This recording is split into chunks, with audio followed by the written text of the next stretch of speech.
안녕하십니까, 사파농입니다. 오늘 할 얘기는 계속해서 제가 생각을 하고 있었는데, 대한민국에 대한민국에 개발이 많이 됐잖아요. 뭐 어떻게 보면 60년대부터 해가지고 이렇게 개발을 많이 진행을 해 왔는데, 그 대한민국 개발에 있어서 그 첫 번째 서울, 서울의 개발은 어떤 식으로 이루어졌는가, 그 부분을 한번 다뤄볼까 뭐 생각을 해서 많은 좀 책도 좀 봤고요. 그리고 이 얘기를 하기 이전에 역사 저널 그놈이라는 방송이 있어요. 그 방송을 많이 인용했다, 이렇게 먼저 말씀을 드리고 시작할게요. 그래서 오늘은 서울에 어떤 식으로 개발이 되었는가, 그 부분에 대해서 한번 얘기를 좀 하려고 합니다. 자, 그럼 서울에 제일 개발을 했다라고 지금 봤을 때 제일 머릿속에 딱 떠오르는 곳은 그냥 강남이에요. 예. 강남을 어떤 식으로 개발을 했는가, 이제 그거부터 따지는 게, 짚고 넘어가는 게 가장 타당성 있는 개발의 원천이다. 뭐 저는 그렇게 생각해서 강남에 대해서 일단은 강남 개발이 어떻게 되었는가, 그 부분에 대해서 한번 먼저 오늘 그 얘기를 해드리겠습니다. 뭐 아시는 분은 아시겠지만 원래 강남은 매립지였어요. 그리고 굉장히 척박했고, 그리고 비만 오면 잠기는, 옛날부터 그랬어요. 굉장히 안 좋은 땅이었어요. 그러니까 사람이 살 만한 곳이 아닌 그런 땅이었어요. 그런 땅을 어느 순간에 서울이라는 곳이 인구가 많이 이렇게 유입이 됐죠. 그러니까 1950년 6.25 전쟁을 거치면서, 이제 휴전이 53년이 되고, 그 이후에 60년도까지 굉장한 인구가 많이 급증을 한, 그게 서울이라는 거였죠, 그때 당시에. 그래서 땅이 뭐 부족하다는 그런 시기였어요, 그때 당시에는. 그래서 옛날에는 한강 주변에 섬들이 상당히 많았습니다. 아시겠죠? 밤섬도 있었고, 여의도, 저자도, 잠실도, 뭐 그리고 무등도, 잠실도 섬이었어요. 그런 식으로 다 섬으로 이루어진 그런 곳이었는데, 다 이렇게 매립을 한 거죠. 다 메꿔서 연결시키고 이렇게 땅이 이제 넓어지게 된 거였죠. 그래서 1956년부터 60년대까지는 굉장히 그 주변에 수영장이 많았었어요.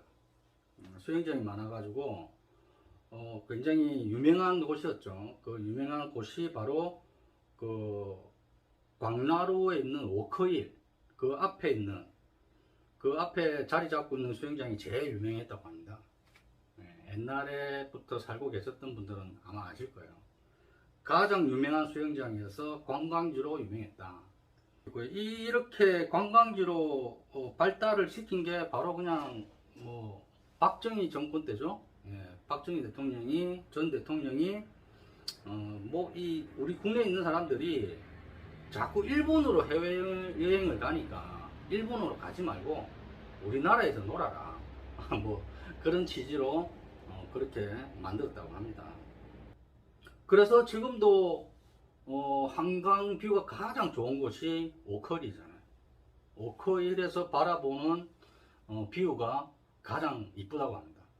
다 이유가 있는 거죠. 그 오커힐에서 묵으면서 이렇게 관광을 즐기는, 그러니까 외국 사람들도 이렇게 우리나라에 오게 되면 오커힐에 숙박을 하고 그 앞에서 수영장에서 여가를 즐기는 그런 형식을 만든 거죠.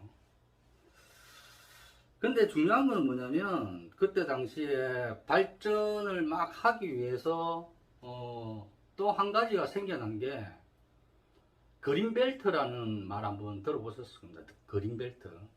이 그린벨트라는 용어라든지 그 뜻을 박정희 전 대통령이 만드는 거예요. 예, 참 아이러니하죠. 예. 그때 당시에 그렇게 무분별한 그런 걸 못하게 만든 것도 있고요. 또 본인이 추구하려는 거기에 뭐라고 할까요? 안 맞았던 것도 있었던 거죠. 그렇게 하다 보니까 어떤 땅은 그린벨트로 그냥 묶어놓은 거예요. 발전을, 그러니까 개발을 못하게. 그런 것도 참 아이러니합니다. 그 역사상 이렇게 딱 봤을 때, 서울이라는 곳은, 백제시대 때 최초의 국가였어요. 서울은 백제에 속해 있었어요. 뭐 고구려, 백제, 신라가 있었잖아요. 고구려는 뭐 아시다시피 저 이북 쪽이고, 서울이란, 지금 현재 서울이라는 곳은 백제의 땅이었어요. 그리고 저 남부지방이 신라 땅이었고요.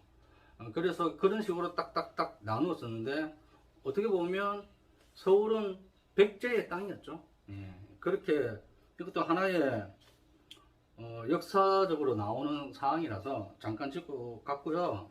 그래서 백제의 주성이 그 풍납토성하고 몽촌토성, 이런 것들은 전쟁 때 이제 고지대에 올라가가지고 싸워야 되니까 그런 풍납토성하고 몽촌토성을 그때 당시에 백제시대 때 만들어졌던 것들이었죠. 전쟁을 하기 위한 곳이었습니다. 그리고 산성도 많이 있었죠. 아차산성, 그리고 삼성동에 있는 또 삼성동 토성, 그런 거는 이제 서쪽, 그러니까는 우리가 지도를 바라봤을 때 서쪽에 있는 곳을 방어하기 위해서 그런 산성들을 지었고요.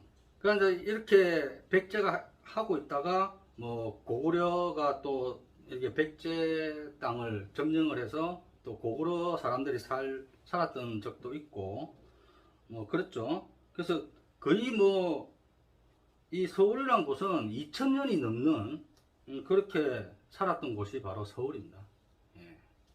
그래서 이렇게 보면 옛날부터 지금도 뭐 마찬가지고요. 뭐 옛날부터 어떤 나라든 수도권에 살아야지만이 어쨌든 기득권을 얻을 수 있는 거죠.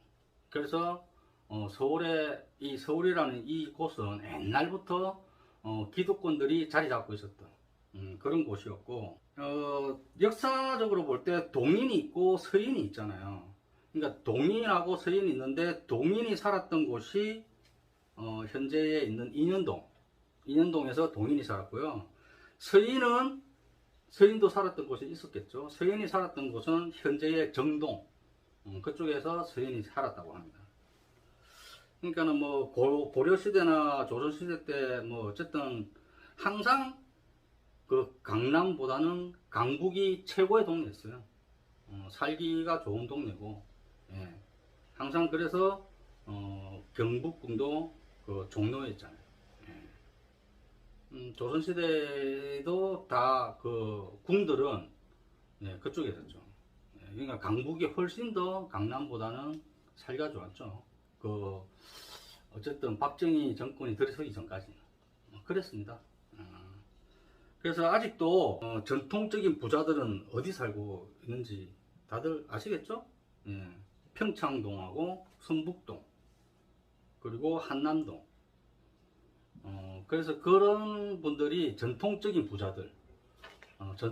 부자들이 성북동, 평창동, 한남동 이런 데 많이 살았다는 거죠. 그래서 지금도 보면 한남동은 그 전원주택이 많아요. 이 전원주택이 다 일제시대 때, 일제 강점기 때 지어졌던 그런 그 집들이죠. 그리고 그때 당시에는 또 일본인들이 많이 살았고, 그쪽 동네에서 많이 살았고요. 그리고 1930년대, 그때도 뭐 일제 강점기 때였죠. 1930년도에는 굉장히 그 우리가 생활을 하면은 여기서부터 어디까지 가는 뭐 그런 반경이 있잖아요. 생활 반경이 굉장히 좁았습니다. 뭐 말씀을 좀 드리자면 동대문에서 저 서쪽에 있는 마포까지 그게 종점이었어요. 지금으로 따지면. 그냥 좁죠. 예, 그런 생활 동선이 굉장히 좁았고, 뭐 그때는 강남에 넘어올 생각도 안 했습니다. 뭐 강남에 뭐 볼 게 없으니까. 강남에는 당시에 강남에는 그냥 농사 짓는 땅이었어요. 그러니까 뭐 볼 게 없죠. 다 강북이 생활권이었다는 거죠. 그 당시에 일본이 이제 전쟁을 많이 일으켰잖아요. 예, 러시아하고도 전쟁을 했고, 뭐 미국하고도 뭐 전쟁을 했고, 이런 뭐 전쟁을 많이 일으켰을 때 군자물, 군자물자 같은 거를 생산하기 위해서 영등포 있잖아. 지금의 영등포를 도시로 포함을 시킨 거예요. 도시로 포함을 시켜서 그 영등포에다가 공장들을 많이 쌓았습니다. 군자물자를 생산하기 위해서. 그래서 지금도 희한하게 영등포에 공장들이 많습니다. 지금도. 그게 다 이어져 온 거죠. 그래서 이제 강서구가 지금 보면은 강서구에 인부들이 많이 살고 있었고요. 강서구에 인부들이 많이 살고 있었고, 그 강서구에서 영등포로 넘어가기가 좋으니까. 그래서 강서구에 인부들이 많이 살았다, 당시에. 그런 역사적인 일이 좀 있었고요. 현재의 부자 동네가 한남동이라고 말씀드렸잖아요. 이 한남동에서 이제 그 해방이 되고 나서 거기에 있는 그 집들을 적산가옥이라고 했어요. 적산가옥. 이게 무슨 뜻이냐면 적들이 살았던 집. 그걸 적산가옥이라고 합니다. 그래서 그 적들이 살았던 집을 우리 그때 해방하고 나서 우리 국민들이 그 적산가옥에서 많이 살았던 거죠. 그게 한남동입니다. 한남동. 적산가옥에 살았던 게 어떤 사람이었을까요? 부자들이 가서 산 거죠. 아무래도 당시에 일본인들이 떠나면서 거래라는 게 있었겠죠. 그러면 뭐 아무나 들어가서 살 수는 없죠. 그래서 우리 당시에 그 당시에 부자들이 그 집을 구입해서 산 거죠. 당시부터 부자였던 사람들. 그런 사람들이 한남동에서 많이 살았고요.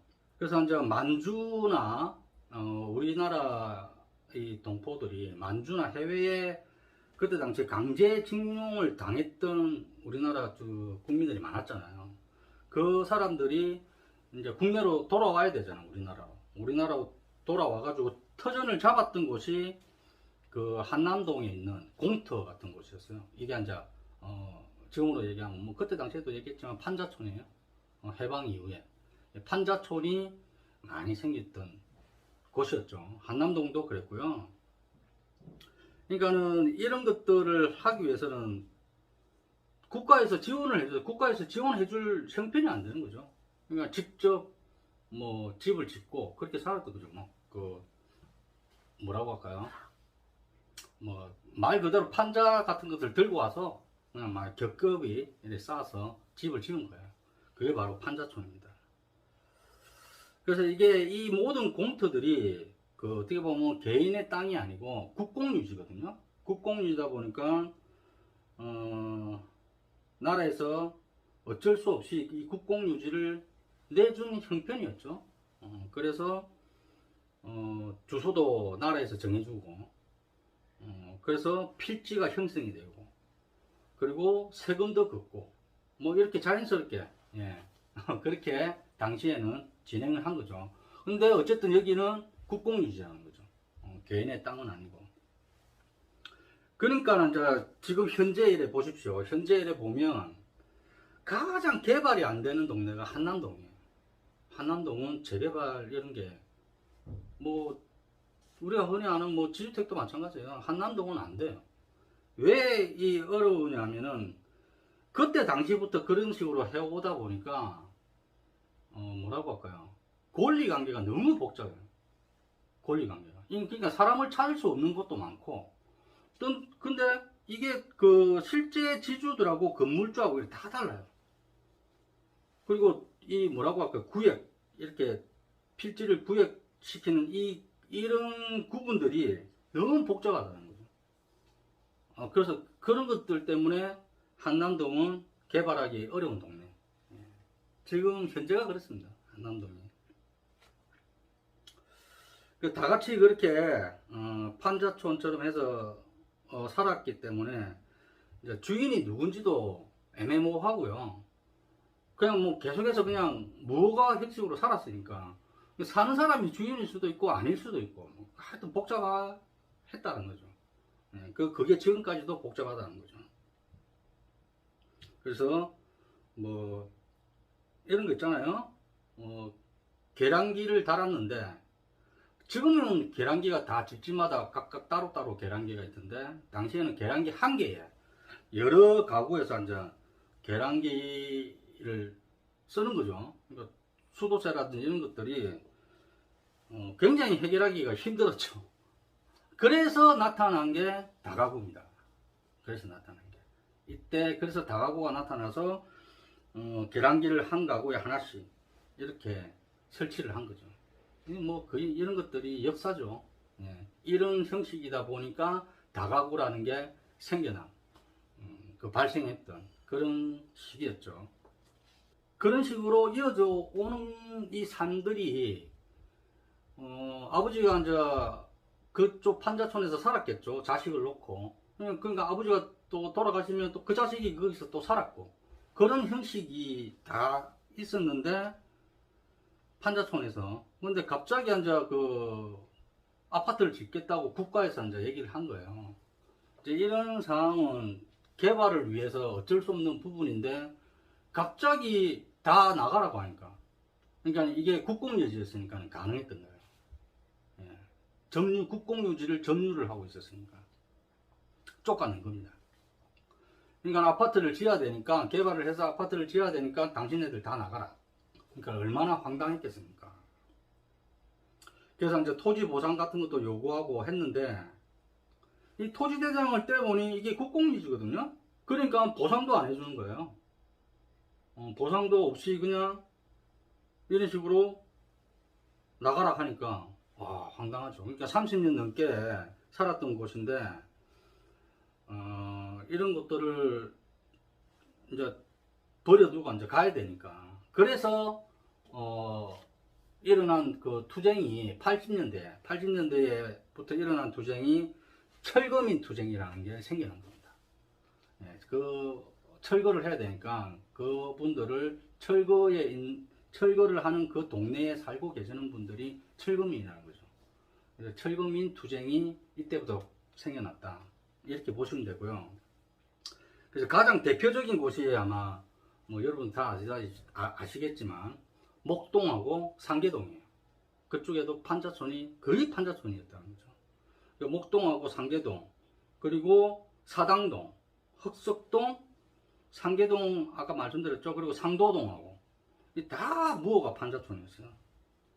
그래서 이런 데서 시작된 것이 무허가 판자촌 소유권 인정이라는 용어가 나온 거예요. 그때부터 싸움이 시작된 겁니다. 국가하고. 이런 식으로 되다 보니까 나라에서는 이제 어떤 한 지역에다가 당신네들 다 그쪽으로 이동해라. 그리고 또 판자촌이 많이 있었던 곳이 현재 지금 청계천. 그때도 그때 판자촌으로 이루어진 동네가 청계천이었다는 거죠.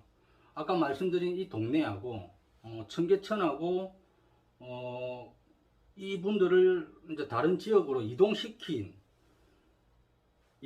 곳이 아까 말씀드린 목동, 그리고 성남 쪽에 있는 분당, 그리고 광주, 지금의 이제 경기도 광주죠. 경기도 광주에 있는 그 동네. 이런 식으로 다 이주를 시킨 거예요. 그런 식으로 이주를 시키고, 이게 투쟁이 85년도부터 목동에서 일어났었어요.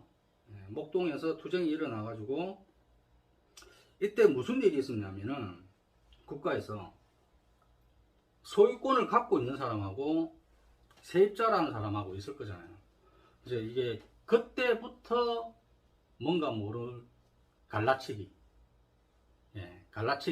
했던 겁니다. 소유자하고 소유권을 갖고 있는 사람, 그리고 소유권을 갖고 있지 않는 세입자, 이 두 부류를 갈라놓은 겁니다. 그래서 소유권을 갖고 있는 사람은 당시에는 그냥 이런 거를 그냥 딱지라고 했죠. 딱지 하나 쥐고 있는 사람, 이런 사람들한테는 집을 주고, 세입자는 세입자니까 안 줬겠죠. 그래서 또 세입자들이 또 쫓겨난 곳이 있어요. 또 쫓겨난 곳이 지금의 부천, 그리고 인천 쪽, 서쪽이죠.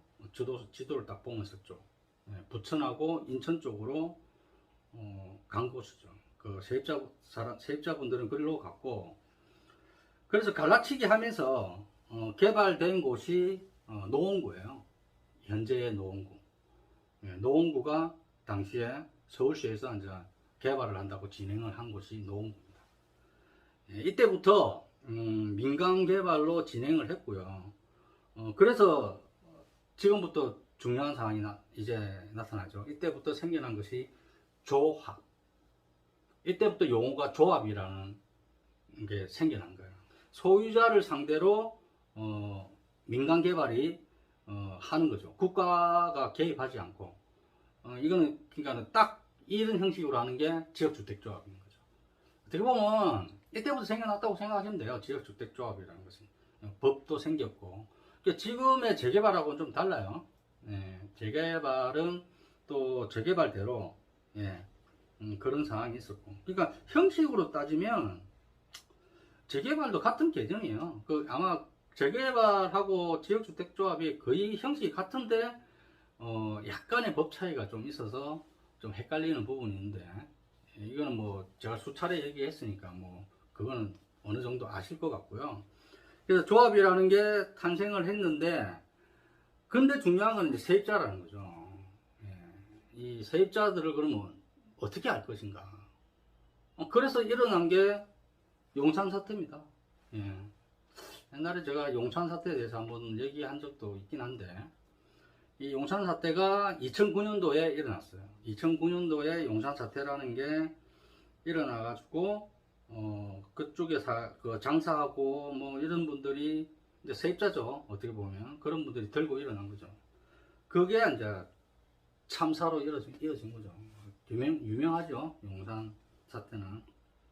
이때가 이제 이명박 정부 때, 그때 조금 현명하게 좀 처리를 했으면 그런 불상사는 일어나지 않았겠죠. 안타깝습니다. 제가 그때 당시에도 어떻게 보면 현장에 있었어요. 용산이라는 곳에. 그래서 다 봤습니다. 저는. 굉장히 그래서 자괴감이 많이 들었죠. 저도 이쪽 일 하는 사람으로서. 그런데 하여튼 그런 일이 있었고요. 이게 다 이유는 그런 거였죠. 지금도 권리금 같은 거를 이렇게 주잖아요. 그때 당시에도 권리금 같은 보상 문제가 해결이 안 되는 게 문제였죠. 그러니까 세입자분들은 그냥 권리금도 받지 못하고 그냥 쫓겨날 판이니까 가만히 있을 사람이 어디 있겠습니까? 이런 것들을 좀 잘 처리를 했으면 그런 일이 없죠. 그렇죠. 최근도 아니죠. 한 몇 년 전에 남양주에 어디입니까? 남양주에 닭백숙 먹고 하는 거 있잖아요. 그걸 아주 현명하게 잘 처리를 했잖아요. 그분들도 어떻게 보면 국공유지죠. 나라 땅을 점유한 거예요. 그렇다고 그분들이 몇십 년 동안 그쪽에 있으면서 장사를 했던 분들인데 어떻게 그냥 쫓아내요? 그럴 수는 없잖아요. 그러니까 그걸 아주 현명하게 해결을 참 잘한 거였죠. 어떻게 보면 용산 참사를 반면 교사 삼아서 하지 않았겠나, 이런 생각도 들고요. 하여튼 그런 식으로 용산이 참사를 일으켰고, 당시에 2009년 원래는 용산에 일본인들이 많이 살았어요. 그때 일제시대 때는 일본인들이 거의 용산에 많이 살았다, 이렇게 생각하시면 됩니다. 그리고 또 우리나라가 조금 청나라라든지 어디입니까? 오랑캐라고 해야 되나? 몽고 그 지배를 받을 때도 서울에서 많이 살았어. 서울에 있는 용산에서 청나라 사람들이 그 전에부터 살았던 곳이 서울 치고도 용산에 많이 살았다는 거죠. 그래서 지금도 그래서 외국인들이 용산에 많이 살아요. 쭉 이렇게 이어져 오고, 그리고 용산에 미군기지가 있고, 다 뭐 이유가 있으니까 다 그런 식으로 된 거였죠. 그리고 그때 당시에 한강은 강이라고 치기에는 한강이 너무 넓었어요. 그래서 거의 뭐 강이라기보다는 바다의 개념이었어요. 바다의 개념이었기 때문에 어떻게 보면 그 넓은 그 한강을 끼고 있는 우리나라는, 그러니까 서울은 뭐 어떻게 보면 좀 좋은 도시라고 보면 되죠. 어느 나라를 가더라도, 어느 도시를 가더라도 강을 끼고 있으면 정말로, 예, 도시가 참 좋잖아요. 우리나라도 마찬가지였어요. 서울도. 그래서 거의 바다의 개념으로 있었고, 그래서 진으로 끝나잖아요. 그래서 양화진이라든지 노량진이라든지 한강진, 이 바다의 개념이기 때문에 이름이 이렇게 지어졌던 거죠. 그게 이런 것들이 이제 포구잖아요. 포구. 그게 이제 배를 대고, 뭐 물건을 실어 와서 그쪽에서 물건 판매를 하고, 물건을 내리고, 또 다른 물건 싣고 또 가고, 뭐 그런 식의 포구였던 거죠. 그쪽 이제 된 곳이. 그래서 이제 그 마지막 왕은 아닌데, 고종 시대 때, 고종 때, 마지막 왕은 순종이죠. 그 순종 전에, 순종의 아버지. 고종 때 개발한 것이, 종묘구를 중점으로 해가지고, 어떻게 보면, 어디라고 할까요? 덕수궁에서 종묘까지, 덕수궁에서 종묘까지 그 전찻길이 앉아 놓여지게 된 거죠. 그가 일제시대 때죠. 전찻길이 놓여지고, 어떻게 이게 가로로 앉아, 가로 맞나? 가로로 앉아 해서, 덕수궁에서 종묘, 왜 발음이 안 되지? 종묘까지, 전찻길이 놓여졌던 게 이제 최초에 이제 고종 때 그렇게 개발을 한 겁니다. 그렇게 했고, 일본은 그때 당시 일제시대였으니까 일본은 이런 것들을 무시하고, 어떤 식으로 했냐면, 옛날에 그 일본의 총독부가 있던 곳이, 어디냐면은 광화문이죠. 광화문. 총독부가 있던 곳이 광화문부터 해가지고 지금의 그 한강대교, 한강대교 있는 데까지, 아마 이거는 아마 지도상으로 세로로 될 거예요. 그러니까 이쪽을 일본은 중점으로 개발을 한 거였죠. 고종은 아까 말씀드린 것처럼 덕수궁에서 종묘까지 이제 가로로 이렇게 개발을 한 거예요. 그 전찻길 놓고 이렇게 한 거예요. 조금 다르게 한 겁니다. 일제시대 때. 그래서 이제 이상해진 것들이 뭐냐면, 지금 아마 가만 생각해 보면, 지금 용산에 보면은 KTX가 서요. 그리고 뭐 서울역은 당연히 서울역이니까 KTX가 서고. 그래서 그때 당시에 그런 상황이 생기다 보니까 이 서울이라는 곳에 이 중심역이죠. 중심역이 항상 도시마다 있잖아요. 이게 중심역이 두 군데가 된 거예요. 용산역하고 서울역하고. 그런 식으로 희한하게 이제 형성이 돼버린 겁니다. 지금까지도 그거는 이어져 오는 거고요. 그래서 일본은 용산역을 개발했고, 원래 따지고 보면은 중심역은 서울역인데, 일본은 중심역을 용산으로 그냥 생각을 해서 일제시대 때 용산을 많이 이렇게 개발을 한 거였고요. 당시에 또 일제시대 때 일본인들이 많이 살던 곳이 지금의 후암동이에요. 후암동에 많이 살았는데, 여기 이제 재개발을 하려고 하는 거죠. 지금 재개발을 하려고 하는데, 말이 좀 많아요. 이게 왜 말이 많냐면은, 이 지금 남아있는 집들이 다 지금 일본식 집들이에요. 일본식 가옥. 그런 것들이 많이 남아있어가지고, 이 뭐 어떤 사람은 개발하지 말고 이걸 보존해야 된다. 뭐 역사적인 뭐 어쩌고 저쩌고 저는 전혀 거기에 동의를 하지 않지만 또 보존해야 된다. 또 어떤 사람은 아니다. 이거는 일제 잔재이기 때문에 없애버려야 된다. 개발을 해야 된다. 그런 게 지금 말이 왔다 갔다 하고 있죠. 저는 무조건 뭐 없애버려야 된다는 쪽이에요. 그럼 뭐가 그게 역사적인 겁니까? 일본의 잔재죠. 그거는 빨리 없애고 이제 그 뭐라고 할까요? 우리나라의 형식대로 가야 되는 거죠. 저는 그렇게 생각합니다. 그래서 후한동이 이제 그런 것들 때문에 말이 많고, 그래서 이런 적이 있었어요. 일제시대 때, 일본이 개발을 계속해서 이제 우리 조선 땅에다가, 서울 땅에다가 이렇게 개발을 하려고 하는데, 이 일본 집들이 자꾸 이렇게 개발하는 게 굉장히 못마땅한 우리나라 사람 한 분이 계셨어요. 우리나라 사람 한 분이 계셨는데, 그분이 어떤 분이냐면, 정세곤이라는 분이에요. 정세곤이라는 분. 이분이 건축을 하시는 분인데, 이제 일본이 개발하기 전에 먼저 개발을 하는 거죠. 이제 집을 지을 때 한옥으로 집을 짓고. 그러니까 이게 지금에 보면은 어떻게 뭐라고 얘기할까요? 강북 쪽에 이렇게 보면 한옥을 변형된 한옥 있잖아요. 그러니까 정통 한옥을 짓기에는 땅이 이렇게 넓지가 않아요. 그래서 변형된 한옥이라고 이렇게 미음자로 한 것도 있고요. 아니면 디귿자로 이렇게 한 것도 있고, 이런 식으로 한옥을 갖다가 먼저 땅을 매입을 해가지고 한옥을 지었던 거죠. 그러니까 다른 일본인들이 와서 개발을 못하게. 어떻게 보면 이런 분들도 독립군이에요. 어떻게 보면 뭐 꼭 총칼을 들고 뭐라고 할까, 이토 히로부미를 막 이렇게 한 것도 독립군이지만, 이런 분들도 저는 독립군이라고 생각합니다. 아주 훌륭하신 분이라고 생각합니다. 그래서 지금도 아직도 남아있는 게 강북에 그런 한옥 주택들이 많이 남아있다라는 거죠.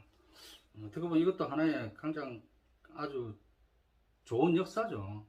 이런 분이 계셨다라는 게. 그래서 이렇게 일제시대를 지나고 해방이 됐는데, 준비가 안 된 상황에서 해방이 돼버린 거예요. 뭐 해방이 될 거라고 어느 누구도 뭐 그걸 예상을 했겠습니까, 우리나라 사람들이.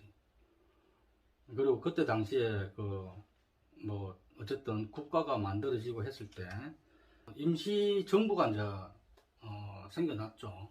당시에 최초로 생겨난 난 연도는 1919년 3.1절 이후로, 제 기억으로는 그렇습니다. 1919년 3.1절 이후로 임시정부가 수립이 된 걸로 알고 있고요. 그래서 이게 개성을 하기 위해서 1945년 11월 달에 했다고 저도 뭐 공부를 했으니까, 그때 이제 임시정부를 개성시키는, 당시에 뭐 독립을 하기 위해서 독립운동가들이 형성이 돼가지고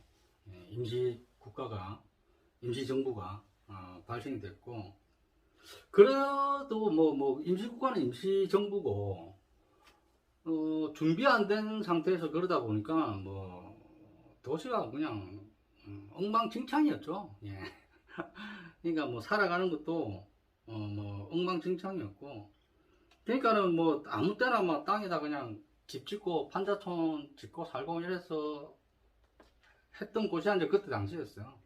그러니까 당시에는 그러니까 6.25 전쟁이 일어나기 전에는 무허가 판자촌이 서울만 따졌을 때 무허가 판자촌이 거의 뭐 80%였어요. 80%. 그냥 뭐 제대로 뭐 된 집이 하나도 없었죠. 거의 뭐 그런 시대였습니다, 당시에. 자, 그래서 이제 강남 얘기를 좀 하자면, 이제 지금 이거는 이제 역사적으로 어떤 식으로 됐는지를 잠깐 설명한 거고요. 강남 얘기를 좀 하자면,